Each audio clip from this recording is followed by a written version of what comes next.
Welcome to Subramani.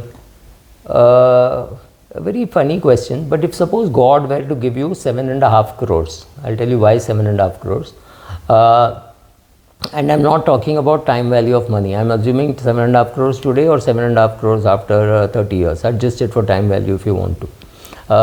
When do you want it, right? And how do you want it? So largely people would think it is better off if they got 7.5 crores at the age of say 22 or 23 and nothing for the next 30 years. Is it true? Or next 40 years? Is it true? The answer is no. It's not so easy to handle. Ideally, if God were to give me 7.5 crores starting from my age of 25, I want 25 lakhs every year for the next 30 years. Maybe adjusted for inflation, it will become 25 lakhs and 50 lakhs at the end, whatever. I'm not even getting into that. But what happens is God does not do that for business people or for sports people. So if you are a sports person and you're 26 years of age or 25 years of age and God is giving you 3-4 crores per year, you have to understand that your shelf life is short. So you got 10 years in which you will get 3 crores every year, so that you will get 30 crores. Whereas your brother may be getting much less, maybe he's getting only 30 lakhs a year, but he's going to get it for the next 40 years. So he's also going to get 12 crores. You have got 30 crores. Yes, you have got more. But the question is, you don't know when yours will stop. You don't even know when it will start. What happens if it starts late, right? If you're an actor and your life starts late, right? Boman Irani started life late, whereas you have people like Kamal Hassan or Sarika who started life very early as a young artist. Now, Kamal Hassan is one rare exception who was a successful child artist who became a very successful senior artist, whereas so many young artists you see, Baby Tabassum was not a big success in life as an actor. Yes, she did comparing and all those things. She made money. I'm not even saying no. But she did not become a big success as an actor, whereas as a kid she must have thought, oh, this is going to be a breeze. I'm a great child artist and I'm going to become a great film star. That didn't happen.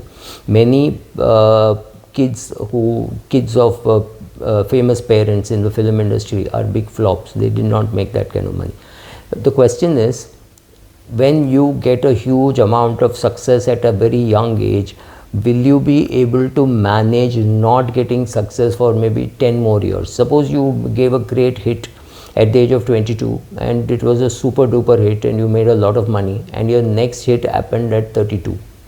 And will you be able to sustain for 10 years, assuming you don't have a film background? Because the chances are you will think, oh, I'm going to get this 20 crores, I'm going to get this 2 crores every year. So you will keep spending for 3-4 years and then realize, oh my God, I'm not getting this money regularly. So at some stage you will panic and you will stop spending.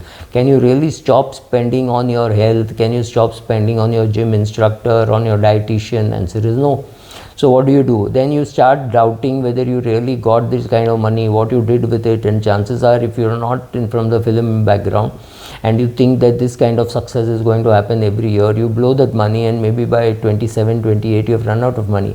Maybe you have a big house, maybe you have a big car, but you have no money for petrol, you don't have money for electricity because you blew it all up, right? So money managing for non-regular employees is really difficult. So for sports people, for film artists or things like that, managing money is a much more difficult job, which I don't think they should do on their own. It's difficult and therefore you need help, right?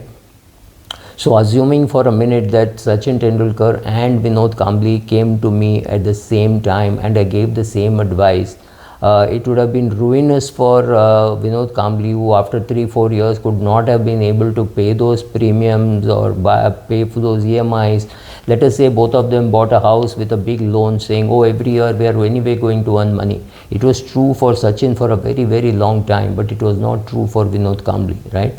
So same thing, so same advice given to one guy who becomes a big hit and to another guy who becomes a flop in the film industry is again difficult. So knowing how to manage your money is a far more important thing for a business person or for a professional who is making money by his acting or playing a sport or things like that. because you have to know what are the avenues of making money. Is speaking at events and charging for that, is it a good way to make money? Will you be able to make a lot of money? Will you employ managers to do it, right? Do you have great communication skills? You may be a fantastic cricketer, but if you don't have communication skills, nobody is going to invite you. You should be able to say what I learned, what I did, etc. If you're phenomenally successful, then you need a lot of training also to be able to talk. Kapil Dev couldn't speak for, I mean, whatever you did to him, he just couldn't, he was not a good speaker. But he got trained, and today is a magnificent speaker, and his success is so great that even if he was not a good speaker, he would still get invited. But how many Kapil Devs are there? How many people get invited to such events? I know Rahul Dravid gets invited, Anil Kumble gets invited, but these are the exceptions. Not everybody gets invited for these events, so you don't make money doing that. So when you get money, knowing how much money you will get regularly is a challenge, which no sportsman, no sports person or no actor is able to gauge that. So with all these uncertainties, you're wondering how to manage your money. So yes, obviously some money should be in liquid, ultra short, some money should be in debt funds, some money should be in equity funds, maybe all that combination. Do you need life insurance? Yes, you need life insurance, right? Your spouse may not be able to work because of your punishing schedules and say, let's go for 2 months to Australia, let's go for 1 month to Dubai playing in IPL and things like that. So your wife may have given up her profession, and till you don't have children, she can travel with you, and till your child is say 5 years old, she can travel with you, but after that she has to be anchored to one place. So her career has gone for a toss. They're all there to support you. So with all these uncertainties, being able to manage your money, being able to make a career out of your making wealth, creating wealth out of what you earn, all this is a challenge. So right, so don't be very careless, nor do you have to worry about it on a daily basis and see what is happening with your money. But if you don't outsource it, these are the people who definitely need an advisor. Though it's easy to say, oh, put money in an index fund, and then don't feel miserable that small cap is doing well, that which means you have to have a total index, right? So to have a total index fund in which you have to put money. Also, more than the money part, think of what happens to your morale if you're not from the film industry and you are a struggler, and you get your first break at maybe 26, 27, you do well, and then you don't get any break for another 5 years. Then at 32 you get one more break, you make some money, you don't have a family which can support you, so you're living hand to mouth. You have not got married, I mean, nobody wants to marry a person who is not that well, or you're unable to get married for whatever reasons, and you are having self-doubts. Will I get any good role? You are a 32-year-old girl or a 28-year-old girl, and you're asked to play the role of a mother, and you don't know whether that is going to be a fantastic choice or whether it is going to ruin your career, right? So given all these things, your mental makeup, how painful it will be to say, oh, I've got no success.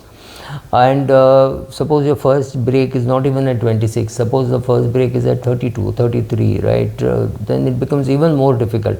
So handling success is very difficult, but actually I prefer getting success later than getting it earlier, because you get it earlier and then you don't get any success, you just throw it away. If something happens that you're not getting selected, you're not playing in enough number of IPL matches, you're just not making money, then you have to give that up and do something else. Maybe you start a cricket academy, go and join a cricket academy, become a strength training coach, do something like that, right? All those options will have to be explored.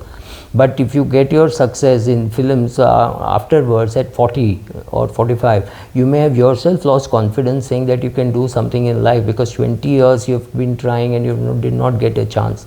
So look at your mental makeup, look at your financial makeup, look at all those things, and then decide whether you want to be in such a profession like cricket or any other sport or in films, etc. Because success will be difficult to get. You may get a lot of success initially and then get nothing.